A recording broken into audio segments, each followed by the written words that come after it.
Hello बच्चों, नमस्कार। एक बार फिर से स्वागत है आपका आपके अपने YouTube चैनल ऑनलाइन स्टडी में। बच्चों, जैसा कि आप लोग देख रहे हैं अपनी स्क्रीन पर चैप्टर क्रमांक 5 स्प्रेडशीट में मैक्रो का उपयोग।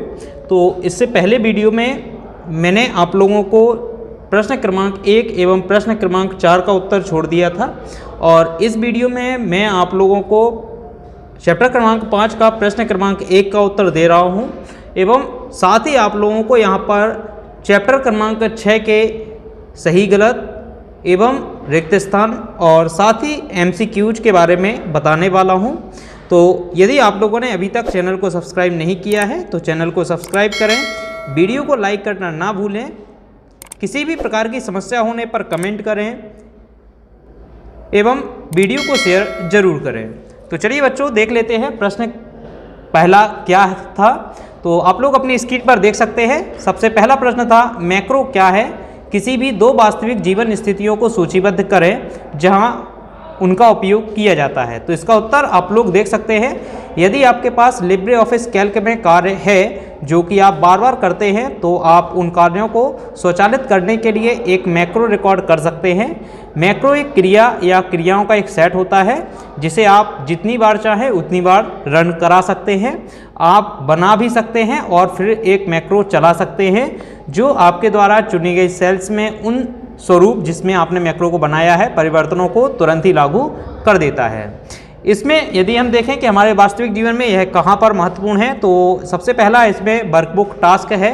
तो जिसमें हम लोग देखते हैं कि हम कार्यपत्रकों या फिर वर्कबुक में, कार्य पुस्तिकाओं में कार्यों को स्वचालित भी कर सकते हैं। इसमें सभी सीटों को सूचीबद्ध करने, सामग्री की एक टेबल बनाने के लिए और विशिष्ट जो सीट्स हैं उनको हाइड करने या कार्य पुस्तिकाओं को ओपन करने और बंद करने आदि जैसे कई सारे काम हो सकते हैं जिनको हम डेली करते हैं। तो इसमें वर्कबुक में इसका उपयोग कर सकते हैं।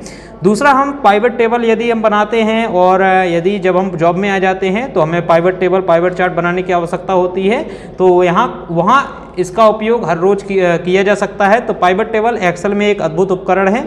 ये बनाने, प्रारूपित करने और अद्यतन करने और उसे बनाए रखने में समय भी ले सकते हैं। सौभाग्य से हम VBA मैक्रोज का उपयोग करके पाइवट टेबल के साथ बस हर संपत्ति और कार्रवाई के बारे में ऑटोमेटिकली कर सकते हैं।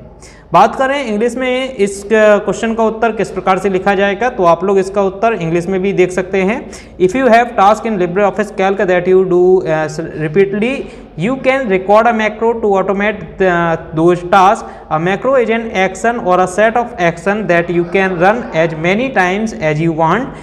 You can create and then run a macro that quickly applied these formatting changes to the cell you selected. First point, workbook task. We can also automate tasks across worksheet and workbook. This includes things like listening all the sheets and creating a table of content, hiding specific sheets, opening and closing workbook and more. Pivot table, second point, pivot table are an amazing tool in Excel. They can also be time consuming to create, format, update and maintain. Fortunately, we can automate just about every property and action with pivot tables with using VBA macros. तो बच्चों, इस प्रकार से प्रश्न 1 का उत्तर यहीं पर खत्म होता है। बात करते हैं प्रश्न क्रमांक 4 की। तो प्रश्न क्रमांक 4 के लिए मैंने आप लोगों को बोला है कि आप लोग कमेंट बॉक्स में प्रश्न क्रमांक 4 इंग्लिश मीडियम वाले जो बच्चे हैं उनके पास जो इंग्लिश की बुक होगी वह इंग्लिश की बुक से आपका जो भी उसमें क्वेश्चन लिखा हो वो मुझे इंग्लिश का क्वेश्चन कमेंट बॉक्स में सेंड करें, उसका उत्तर भी आप लोगों को जल्दी से जल्दी मिल जाएगा। अब बात करते हैं चैप्टर क्रमांक 6 की। तो स्प्रेडशीट डेटा को जोड़ना। तो यहाँ पर हम लोग देखेंगे MCQs, fill in the blanks and true false. तो जिसमें आप लोग अपनी स्क्रीन पर सबसे पहले MCQs देख रहे हैं। तो इसमें सबसे पहला MCQ है, इंसर्ट डायलॉग बॉक्स इससे इन्वॉक किया जा सकता है। तो इंसर्ट सीट कहाँ से इन्वॉक की जा सकती है? तो इसके लिए हमें सबसे पहला जो इसमें ऑप्शन सीट, दूसरा इंसर्ट, तीसरा टूल्स और चौथे नंबर पर विंडोज आता है। तो इसका सही उत्तर है सीट। आप सीट मेन्यू में जाकर के एक सीट को यहाँ पर इन्वोक कर सकते हैं।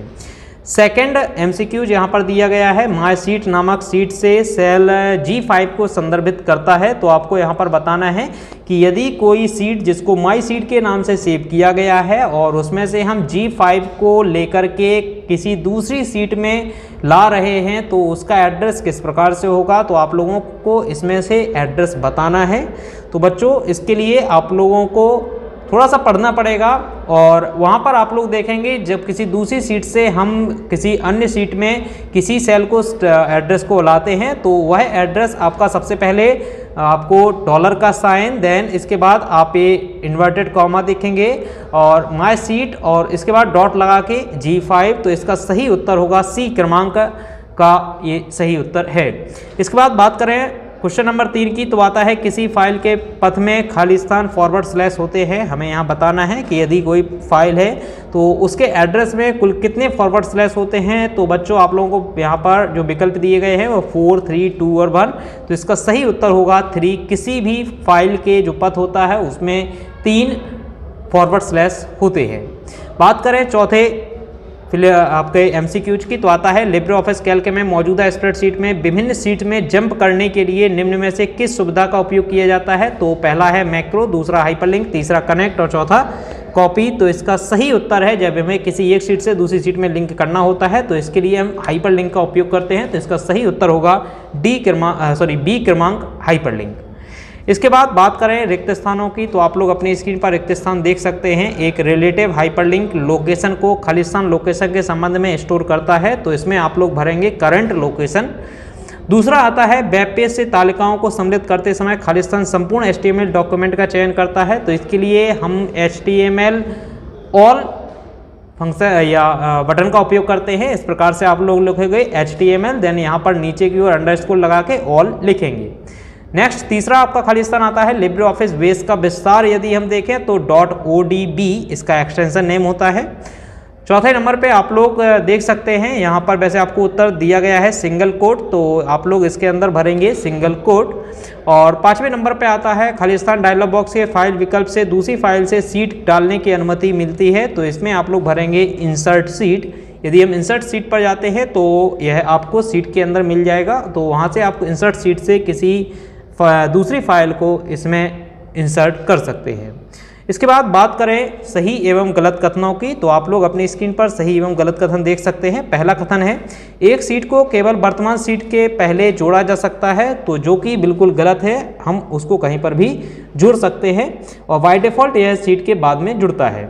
यदि बिक्री सीट में कॉस्ट सीट का संदर्भ है तो कॉस्ट सीट्स में किए गए किसी भी प्रकार के परिवर्तन सीट में दिखाया जाएगा। बिल्कुल सही है, इसका उत्तर आप लोग ट्रू लिखेंगे। तीसरा क्वेश्चन आता है कि एक सीट को दूसरी सीट में संदर्भ के रूप में जोड़ना संभव नहीं है। ऐसा नहीं है भाई, कि किसी भी सीट को हम किसी भी प्रकार के संदर्भ के साथ जोड़ सकते हैं, तो यह उत्तर भी गलत है। इसके बाद बात करें हम किसी वेब पेज पर बनाई गई तालिका से डेटा को एक स्प्रेडशीट में सम्मिलित कर सकते हैं, तो इसका उत्तर आप लोगों को पहले ही आपकी बुक में दिया गया है। तो यह उत्तर सत्य है, ट्रू है। इसके बाद बात करें पाँचवें क्वेश्चन की, तो आता है एक बार सीट पर बनाई गई हाइपरलिंक को हटाया नहीं जा सकता है। तो हम कभी भी हाइपरलिंक को जोड़ सकते हैं, कभी भी उसे हटा सकते हैं, एडिट कर सकते हैं। तो यह आपका कथन भी गलत है, तो इसका उत्तर आप लोग लिखेंगे गलत या फिर फॉल्स। तो बच्चों इस प्रकार से आज के वीडियो में बस इतना ही। अगली वीडियो में आपसे एक बार फिर से मुलाकात होगी और जिसमें हम लोग इस चैप्टर से संबंधित प्रश्नोत्तर कंप्लीट करेंगे एवं उसके बाद आप लोगों को बहुत ही जल्दी डेटाबेस से संबंधित प्रश्नोत्तर मिलने वाले हैं और साथ ही आप लोगों को रोजगार कौशल से संबंधित प्रश्नोत्तर भी मिलने वाले हैं। तो आप लोग इसी प्रकार से चैनल के साथ में बने रहिए और वीडियोज को देखते रहिए। और जैसे कि मैं देख रहा हूँ बहुत सारे बच्चे वीडियोज को स्किप करके देखते हैं, लेकिन यहाँ पर बीच बीच में आपको कुछ ज़रूरी जानकारी भी दी जाती है। तो आप लोग वीडियो को स्किप ना करें और वीडियो को पूरा देखें। धन्यवाद।